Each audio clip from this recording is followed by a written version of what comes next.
Play करेंगे, ठीक है ना।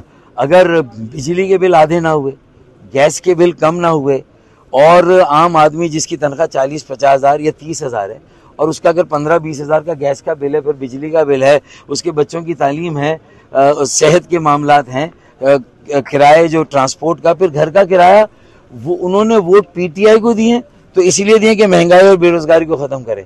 उन्होंने वोट पीएमएलएन को इसलिए दिए कि महंगाई बेरोजगारी को खत्म करे। महंगाई, बेरोजगारी, पानी, बुनियादी सहूलतें, इन सारी बातों का अगर तोड़ इस पार्लियामान ने, कौमी असेंबली ने निकाला तो पीटीआई समझेगी कि पीएमएलएन फेल हो रही है। मैं समझता हूँ ये असेंबली फेल हो जाएगी।